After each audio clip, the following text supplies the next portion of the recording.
वृंदावन विहारी लाल की जय। राधा रानी की जय। श्री गुरुदेव भगवान की जय। श्री राधे राधे। भक्ति प्रश्नोत्तरी कार्यक्रम प्रारंभ किया जा रहा है। आइए हम भक्ति संबंधित प्रश्नों को श्रवण करें। श्री राधे राधे गुरु जी, आपके श्री चरणों में कोटि कोटि दंडवत प्रणाम।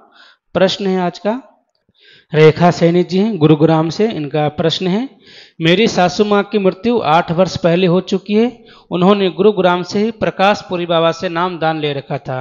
3-4 दिन पहले मैंने उनकी सहेली से पूछा कि वहाँ पर किस भगवान का मंत्र देते हैं। तब मंत्र तो बताते नहीं हैं, पर उन्होंने कहा किसी भजन में आएगा तो मैं इशारा कर दूंगी। फिर ओम नमो भगवते वासुदेवाय का भजन चल रहा था, तब उन्होंने इशारा किया। महाराज जी, क्या मैं यह मंत्र ले सकती हूँ?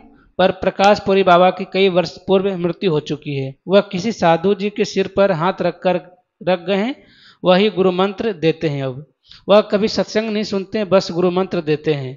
महाराज जी, मैं विजय मंत्र का जाप आसन पर बैठकर करती हूँ और राधा नाम का जप चलते फिरते करती हूँ। क्या मुझे गुरु दीक्षा लेनी जरूरी है या मेरी उनसे मुक्ति हो जाएगी? मैं 4 लड्डू गोपाल और 1 राधा रानी की सेवा भी करती हूँ। भगवान के नाम में अपार शक्ति है, मुक्ति मिल सकती है, चमत्कार भी हो सकता है, कुछ भी आपके सम्मुख कृपा भगवान की प्रकट हो सकती है। लेकिन यदि गुरु महाराज नहीं आपने स्वीकार किए हैं तो आपको कभी भी अहंकार हो सकता है। जैसे कि हमको गुरु की जरूरत नहीं है, हम तो बिना गुरु के ही पार हो गए, ऐसी बातें अहंकार की आ सकती हैं।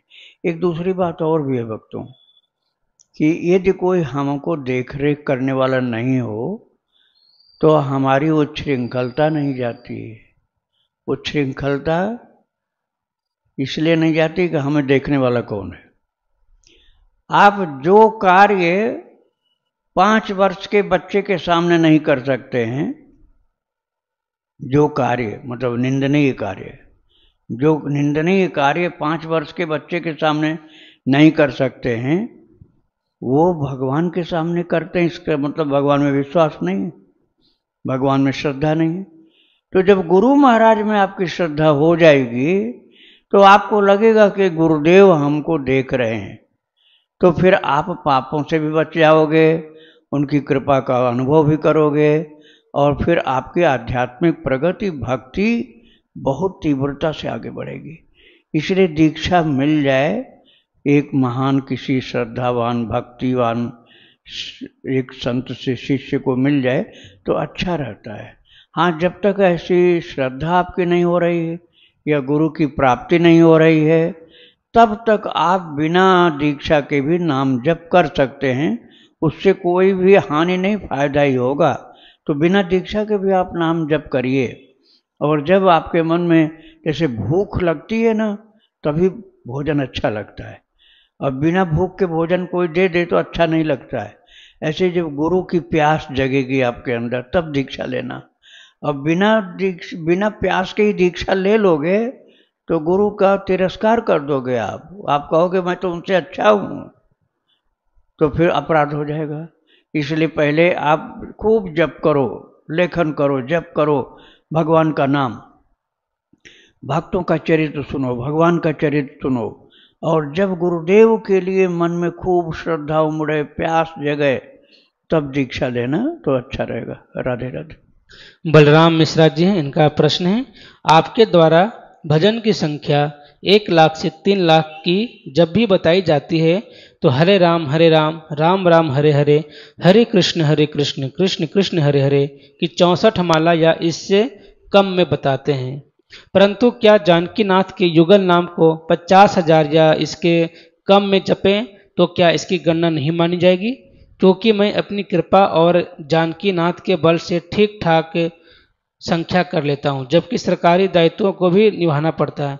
कृपया अपनी कृपा दृष्टि बनाए रखें और बल प्रदान करें, क्योंकि मैं जानता हूँ कि एक नाम जपने का भी बल आपके और प्रभु की कृपा के अतिरिक्त मेरे में नहीं है। आपका विचार बहुत सही है। आप सीताराम जप करेंगे तब भी वही फल मिलेगा। जैसे आपने हरे राम जप किया तो हरे राम की जगह सीताराम, बात वही है। हरे राम को चाहे सीताराम को कोई अंतर नहीं पड़ता। अब वो हरे राम राम राम हरे हरे, उसकी जगह सीताराम सीताराम सीताराम सीताराम, बिल्कुल वही अब बैठ जाएगा, कुछ भी गड़बड़ नहीं होगा। हरे राम राम राम हरे हरे, सीताराम सीताराम सीताराम सीताराम, बराबर हो गया। तो आप इस तरह से भी कर सकते हैं। जिस नाम में जिसको ज़्यादा श्रद्धा हो वही नाम उसके लिए ज़्यादा कल्याणकारी होता है। श्री राधे राधे। कोलकाता से गुरु जी, इनका प्रश्न है, मेरे पति का गोलोकवास 2022 में हो चुका है, एक बेटा है, उसकी शादी 2024 में ठाकुर जी ने करा दिया। अब मुझे कुछ भी अच्छा नहीं लगता, सिर्फ वृंदावन की याद आती है। इच्छा होता है सब कुछ छोड़कर वृंदावन में ही रह जाऊं। क्या करूं, कृपया मार्गदर्शन करें। ठाकुर जी के लिए सिर्फ रोना ही आता है, क्या करूं। ये तो बहुत बड़े भाग्य की बात है कि भगवान के प्रति उनके नाम रूप लीला धाम के प्रति आपकी श्रद्धा है। रोना आने का मतलब होता है कि प्रेम है। बिना प्रेम के रोना भगवान के लिए नहीं आता है। संसार के लिए रोना आता है तो कोई दुख है, संसार में किसी को रोना आता है तो कोई दुख की बात है। भगवान के लिए रोना आता है तो प्रेम की बात होती है। तो आपको भगवान के लिए मन में ऐसा भाव वैराग्य का या प्रीति का विरह का उमड़ता है तो आपके ऊपर कृपा है, भक्ति में आप आगे बढ़ रहे हो। वृंदावन आने का भाव ये भी बहुत अच्छा है, लेकिन वृंदावन झटपट मत आओ, मन से ही अभी ध्यान करो। आप जहाँ हो वहीं से वृंदावन की रज माथे में लगा लो, प्रणाम कर लो। रात को विश्राम करो तो यही मानो कि हम यमुना मैया के किनारे श्री वृंदावन धाम में परिक्रमा में हम दंडवत करते हुए बिस्तर पर जो पड़े हो, तो बिस्तर को मत मानो, ये मानो हम परिक्रमा में पड़े हैं। तो इस तरह से मानसिक धाम वास करो, और कभी प्रभु बुलाएंगे तब आ जाओगे धाम में। हाँ, मन से जरूर वास करते रहो। भक्त चरित्र श्रवण करो, भगवान का चरित्र श्रवण करो, प्रभु का नाम जपते रहो, तो धाम वास आपका मानसिक रूप से होता रहेगा। श्री राधे राधे। माधवी जी हैं दिल्ली से, इनका प्रश्न है, महाराज जी, प्रश्नोत्तरी में आपने बताया कि माधुर्य भाव में युगल नाम जप और युगल उपासना की जाती है। मैं श्री कृष्ण नाम का जप करती हूँ और अब यह नाम सहज ही हृदय से चलता है, तो अब मैं क्या करूं? क्या मुझे राधे कृष्ण जपने का अभ्यास करना चाहिए? मीरा जी का भी माधुर्य भाव था, तो क्या उन्होंने युगल उपासना की थी? मीरा जी किस नाम का जप करती थी? मेरी दीक्षा अभी नहीं हुई है। श्री राधे राधे। आप बिल्कुल सही हैं अपनी जगह, क्योंकि श्री कृष्ण नाम आप जपते हैं ना, तो श्री तो राधा जी का ही नाम है। जैसे राधा कृष्ण कोई जपता है तो श्री कृष्ण आप जपते हैं, तो श्री तो राधा जी का ही नाम है। तो आपने श्री कृष्ण जप किया तो राधा कृष्ण हो गया अपने आप। मीरा जी ने भी राधा जी का नहीं श्री कृष्ण कहा, तो श्री कृष्ण कहने में भी राधा कृष्ण हो गया। तो इसलिए आप श्री कृष्ण जो जप रही वही करिए। नया अभ्यास करने में इतनी अधिक लगन नहीं रहेगी, इसलिए पुराना अभ्यास चालू रखिए, श्री कृष्ण जपते रहिए और अपने प्रभु का ध्यान करते रहिए। भक्त चरितावली जरूर सुनिए, उससे पता चलता है कि भक्त कैसे होते हैं। भक्तों का जब चरित्र सुनते हैं ना, तब ज्ञान होता है कि वास्तव में भक्त कैसे होते हैं। और उसके ज्ञान के बिना हम अपने को बड़ा भारी भक्त माने रहते हैं, हम अपने को बहुत बड़ा भक्त माने रहते हैं। और जब भक्तों का महान चरित्र सुनते हैं तब पता चलता है कि ऊंट पहाड़ के नीचे अब पहुंचा है, अभी तो हम कुछ भी नहीं, अभी तो महान भक्तों के सम्मुख हम कुछ भी नहीं। तब प्रगति हमको करनी होगी, ये समझ में आ जाएगा। इसलिए भक्त चरित्र श्रवण करना अनिवार्य है। श्री राधे राधे। नोएडा से गुरु जी, इनका प्रश्न है, गुरुदेव, पति के जाने के बाद आपने ही अपनी वाणी से मुझ पर कृपा की। आपकी वाणी के अनुसार मैं रामायण भागवत का पाठ कर रही हूँ। अब कृपा कर मुझ अधम को यह बताइए कि मैं राधा नाम जप कैसे आगे बढ़ाऊं। ठीक है, आप राधा नाम जप करती हैं तो आप वही करिए, क्योंकि प्रभु के नाम में, सभी नामों में महाप्रभु चैतन्य जी ने कहा है, नाम नाम आकारी बहुधा निज सर्व शक्ति तत्रार्पिता नियमित स्मरणे न कालः। शिक्षाष्टक में चैतन्य महाप्रभु कहते हैं, काल का कोई नियम नहीं है, रात में दिन में किसी भी समय जप करो। यहाँ तक कि सर्वदा शुचिर्वा अशुचिर्वा जपेत, सदा चाहे पवित्र हो चाहे अपवित्र हो नाम जप करो। और किसी नाम में घट भर शक्ति नहीं होती है। ये कहा है चैतन्य महाप्रभु ने, इस सभी नामों में निज सर्व शक्ति तत्रार्पिता, अपनी संपूर्ण शक्ति को सभी नामों में बराबर रूप से डाल दिया। तो फिर हम किसी नाम को छोटा बड़ा कैसे कर सकते हैं? आपका प्रेम जिस नाम में है, भगवान के किसी नाम में, आप वही जप करिए, नाम का फल आपको प्राप्त होगा। श्री राधे राधे। चंडीगढ़ से संदीप जी, इनका प्रश्न है, महाराज जी शास्त्रों में जो बताया गया है या आप पूज्य संतों के मुख से जो भी सुना है वो बिल्कुल सत्य है, लेकिन सत्य प्रतीत क्यों नहीं होता है? जैसे कि गंगा माँ को पाप नाशनी कहा जाता है, लेकिन जब हम गंगा जी नहाते हैं तो हमारे अभी जो मैं पाप कर रहा हूँ या पूर्व जन्म का जो भी पाप है उसका नाश क्यों नहीं होता है? श्री राधे। नाश होता है लेकिन हम मानने को नहीं तैयार होते। नाश तो हो गया नहाते ही, किंतु हमारा विश्वास कच्चा रहता है और इसलिए हम यही मानते हैं कि हम तो पानी में नहा लिए। गंगा मैया में नहीं नहाए, पानी में नहा लिए। या अरे बहुत ज़्यादा पाप हैं, केवल डुबकी लगाने से थोड़े कट गए होंगे, संदेह की स्थिति रहती है। तो संदेह की स्थिति के कारण से हमको पूरा लाभ नहीं मिलता है। अब इसके लिए मैं एक छोटा सा दृष्टांत आपको सुनाता हूँ। एक बार खूब गंगा जी के पर्व पर खूब लोग स्नान कर रहे थे। पार्वती माता और भगवान शंकर जी जा रहे थे दर्शन करते हुए। पार्वती माता ने कहा, प्रभु आज तो सब निष्पाप हो गए। शिव जी ने कहा, नहीं, सब नहीं हुए, कोई कोई हुआ। तो कैसे पता चले प्रभु? तो भगवान एकदम कोढ़ी और घायल की तरह से पड़ गए। शिव जी ऐसे बना लिया अपने को और पार्वती को कहा, तुम बोलना जो निष्पाप हो वही हाथ लगा के मुझे उठावे, नहीं तो जल के भस्म हो जाएगा। गंगा नहा नहा के लोग आ रहे थे और पार्वती ने कहा, देखो मेरे पतिदेव गिर गए, उठ नहीं पा रहे हैं और ये बहुत निर्मल है, निष्पाप हैं, पवित्र हैं। ऐसे जो निष्पाप हो, पवित्र हो, वो हाथ लगा के इनको उठा दो। ध्यान रखना, यदि निष्पाप आप नहीं होगे तो जल जाओगे। तो जितने लोग आ रहे थे अधिकतर सोचते थे, भैया पता नहीं पुण्य मिला कि नहीं मिला, जल जाएंगे तो और नुकसान हो जाएगा। तो हाथ कोई लगाता नहीं था। एक व्यक्ति लगातार जय गंगे मैया बोल तब वो चला रहा था। बहुत देर के बाद वो आया तो उसने कहा कि निष्पाप होने की ही बात तो है। अरे मैं तो गंगा जी में निष्पाप होके ही आ रहा हूँ, मैं बिल्कुल अभी गंगा जी से निकल के ही आ रहा हूँ, इसलिए मैं तो निष्पाप हूँ, मैं उठा देता हूँ। वो उठा दिया शंकर जी को और बिल्कुल वो तो और आनंदित हो गया, कृपा हो गई ना उसके ऊपर। तो ये पथ ही विश्वास का है। भक्ति का जो पथ है ये विश्वास का है। गंगा में डुबकी लगाए और फिर भी पाप रह गए, इसका मतलब हमको गंगा जी पर विश्वास नहीं हुआ। तो ये भक्ति मार्ग जो आप गंगा जी की शक्ति की बात प्रश्न किया है ना, तो गंगा जी में शक्ति की कमी नहीं है, लेकिन हमारे विश्वास में कमी है। इसलिए विश्वास के साथ गंगा जी का लाभ प्राप्त कर सकते हैं, नाम का लाभ प्राप्त कर सकते हैं। श्री राधे राधे। इनका दूसरा प्रश्न है गुरु जी कि हम जो भी जितना भी जप कर पा रहे हैं वह मेरा संचित कर्म है या नवीन कर्मों के द्वारा है या पूर्व प्रारब्ध है या ठाकुर जी की कृपा है? अगर ठाकुर जी की कृपा है तो सीमित क्यों है? श्री राधे राधे। देखिए ठाकुर जी की कृपा तो बहुत है, लेकिन हमारा पात्र छोटा है।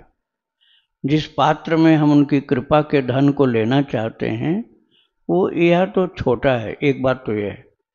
और दूसरी बात यह कि इतना गंदा है कि उसमें पवित्र से पवित्र खीर भरोगे तो कुछ कूड़ा कचरा बन जाएगा।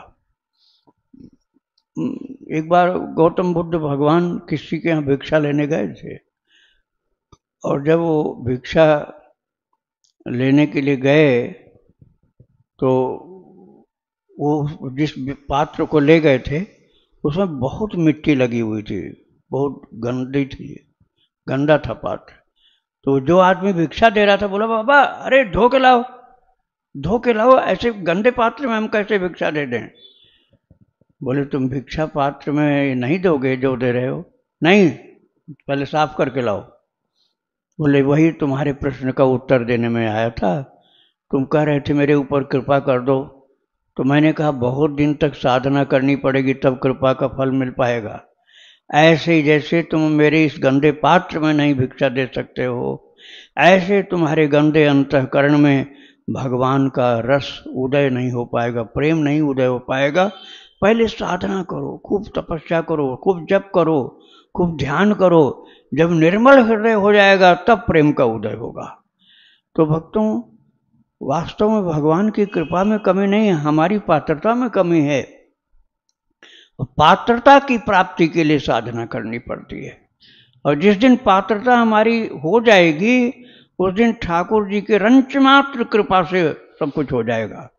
मुख्यतस्तु महत् कृपयैव भागवत कृपा लेशाद वा, ये नारद भक्ति सूत्र में लिखा हुआ है कि महान पुरुषों की कृपा से पहले आप शुद्ध बनोगे, संतों की कृपा से पहले पवित्र बनोगे।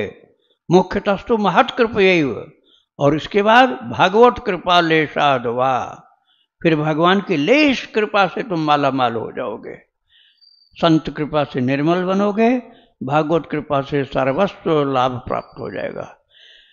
तो भगवान की कृपा तो हो रही, लेकिन उसको धारण करने की क्षमता कितनी है, हमारा पात्र कैसा है, छोटा है या गंदा है, इस बात को तो समझना पड़ेगा, और उसी के अनुसार अपने पात्रता को हमें अचीव करना पड़ेगा, फिर ठाकुर जी की कृपा उपलब्ध हो जाएगी। श्री राधे राधे। प्रवीण मिश्रा जी हैं गुरु जी, बादलपुर जौनपुर से। इनका प्रश्न है, गुरुदेव आपकी और श्री जी की कृपा से मैं श्री राधा जी का नाम प्रतिदिन 108 माला 11,664 नाम रोज करने लगा हूँ, लेकिन दिन भर में 108 माला पूरा हो जाता है। गुरुदेव, क्योंकि काम की वजह से मैं लगातार 108 नहीं कर पाता, आधा माला सुबह नींद खुलते ही बिस्तर पर करने लगता हूँ और आधा माला दिन भर में काम करते करते पूरे दिन में करता हूँ। और आपसे दीक्षा लेने के लिए गुरुदेव मैं राम नाम का लेखन भी प्रतिदिन करता हूँ, और साथ में श्री सीताराम जपता हूँ, और वह भी 11 माला 1188 या इससे ज़्यादा हो जाता है। क्या गुरुदेव मैं सही कर रहा हूँ?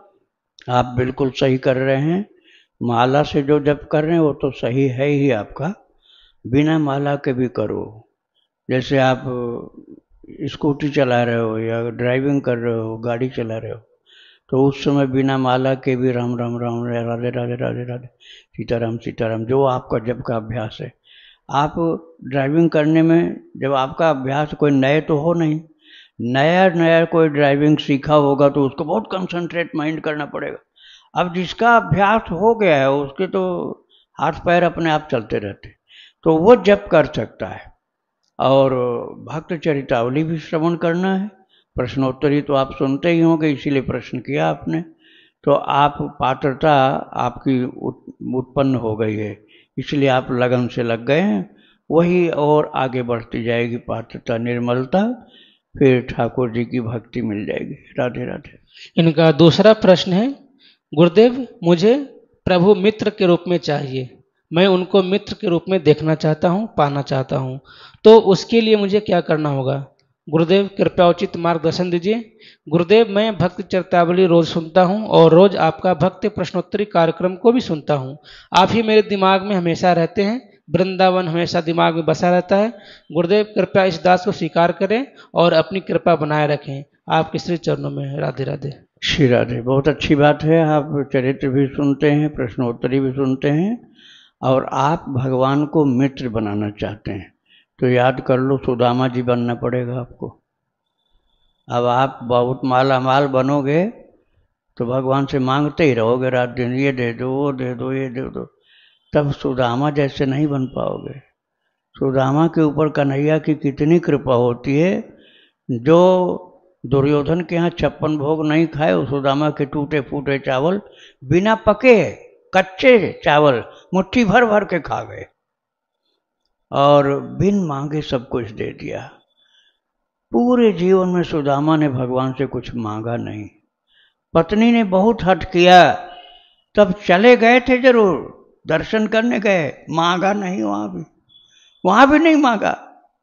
भगवान द्वारकाधीश ने जबरदस्ती निकाला उनका चावल की पोटली, तो बोली ये भाभी ने दिया, थोड़ा हमको तो खाने दो। भगवान ने जबरदस्ती उनका प्रसाद लिया, और उनको तो देने में संकोच लग रहा था कि मैं इतने महान जगह पर वो गंदे कपड़े की पोटली कैसे खोलूं।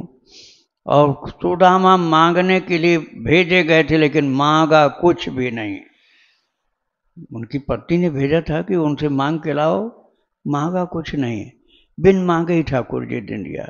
तो आप भगवान से कभी कुछ मांगो नहीं, जो प्रभु बिन मांगे दे दें उसमें संतुष्ट रहो।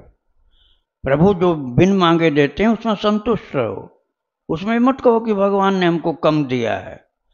अरे हमारी योग्यता से ज़्यादा दिया है, शायद और ज़्यादा इसलिए नहीं दे रहे हैं कि हमारी बुद्धि खराब हो जाएगी, हम मंगता हो जाएंगे, लालची हो जाएंगे, इसलिए हम प्रभु ने हमको इतना ज़्यादा नहीं दिया कि हमारी बुद्धि खराब हो जाए। तो इस प्रकार से कृपा को अनुभव करो और संतुष्ट रहो, तब आप भगवान के मित्रता के लायक बन पाओगे। और भगवान तो रोजाना मांगना शुरू कर दो कि कृपा को समझोगे नहीं, तब मित्रता में कमी रह जाएगी। श्री राधे राधे। राहुल जी हैं दिल्ली से, इनका प्रश्न है, मेरे घर में तंत्र मंत्र करते हैं, अपने ही लोग पर नेगेटिव चीज है, घर के देवता भी रक्षा नहीं कर पाते। मेरे गुरु ने मुझे जो नाम जपने की आज्ञा दी है उसमें मन ही नहीं लगता। मैं राम जी को मानता हूँ, कृपया मुझे मार्ग दिखाते हैं। मैं आपका चैनल देखता हूँ रोज, मेरे शरीर में रोग और नेगेटिव चीज है, कृपया मार्गदर्शन करें। नेगेटिविटी को दूर करने के लिए पॉजिटिविटी चाहिए। अब आप नेगेटिव की रटन लगाए रखोगे और पॉजिटिविटी नहीं बढ़ाओगे तो कैसे काम होगा। आप निरंतर श्री राम जय जय राम, श्री राम जय जय राम, ये जपना शुरू कर दोगे, सारी नेगेटिविटी खत्म, पॉजिटिविटी इतनी मजबूत हो जाएगी कि चाहे प्रेत हो, पिशाच हो, कोई यक्षिणी हो, कोई राक्षसी हो, कैसी भी हो, वो भाग जाएंगी आपको छोड़ करके। आप पूरा का पूरा सेफ हो जाओगे, और कोई भी जो नकारात्मक शक्ति या नकारात्मक ऊर्जा होती है वो आपको सता नहीं सकती है। उसके अंदर ताकत ही इतनी नहीं कि भगवान के सामने आ जाए, भगवान के भक्त के सामने आ जाए। भगवान का भक्त यदि बहुत नाम जप किया है तो ब्रह्म राक्षस चाहे कितना भयंकर हो वो सामने नहीं आ सकता। वो आएगा भी तो पीठ के पीछे खड़ा होगा, मार नहीं सकता, आघात नहीं कर सकता है। और सामने आ जाए और उच्च कोटि का भगवत भक्त कोई है और अपनी निगाह उठा करके उसको देख ले, तो या तो जल के भस्म हो जाएगा वो राक्षस, और या तो उसका उद्धार हो जाएगा, भाग जाएगा। आपकी निगेटिविटी जो है पॉजिटिविटी के द्वारा समाप्त हो जाएगी। इसलिए आप अपनी भक्ति को बढ़ाओ, आप उससे डरो नहीं। आपके ऊपर जो नकारात्मक शक्ति आई है, परेशान कर रही है, उससे डरो नहीं। आप प्रभु के आश्रय पर भगवान के चरणाश्रित होकर के भगवान के आश्रय का बल जो है उसको जागृत करो। जैसे रावण की सभा में जहाँ तमाम बलवान थे, वहाँ एक अंगद जी अकेले छोटे से बंदर के रूप में चले गए और उनको डर बिल्कुल नहीं था, क्योंकि राम जी मेरे साथ हैं, विश्वास था। ऐसे ही भगवान के चरणों का आश्रय स्वीकार करके आप भक्ति में मजबूती से लगे रहो, कोई भी नकारात्मक शक्ति आपको स्पर्श नहीं कर पाएगी। श्री राधे राधे। वृंदावन बिहारी लाल की जय, राधा रानी की जय, श्री गुरुदेव भगवान की जय।